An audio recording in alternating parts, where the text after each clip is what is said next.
Yeah, actually, I've been a pathologist reading pap smear for prevention of cervical cancer for 40, 50 years. Okay. And in the end, how many vials did you test altogether? And at the time, I think altogether about 16, I forgot the exact number, right? And 16 you, from different countries. so from all over the world, did they all have HPV DNA in them?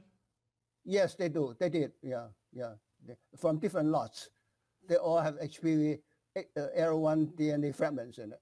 There was an 18-year-old girl, I believe, in New Zealand who had died from HPV vaccine, and the mother was able to send you the tissue, and you tested that tissue.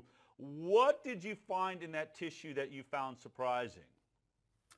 And I was surprised that I could find the HPV DNA in non-B conformation in those samples, similar to the ones in the HPV vaccine. The important thing is that the DNA in the HPV DNA we usually detect HPV cancer or in the pap smear. These are straight. It's called B conformation. That means a linear DNA molecule, and the enzyme can degrade them, decompose them, and cut them off. Okay. For non-B conformation DNA, then the normal body enzyme cannot degrade them, cannot cut them out. So they stay in the body and stay in the cell for a long, long time. And it just persists in the body and then can obviously go on to create all sorts of autoimmune disease, I would guess. Is that what would lead to autoimmune disease issues?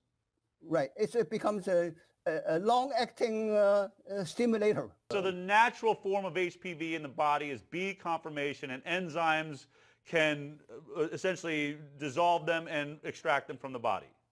Yeah, get rid of them quickly. Okay. Get rid of them, and then excrete the DNA from the urine. Get rid of them. Before you did this investigation, were you happy there was an HPV vaccine? Did you support the HPV vaccine? No. At the very beginning, I thought was unnecessary thing, because I have been reading pap smear for 40, 50 years for cancer prevention.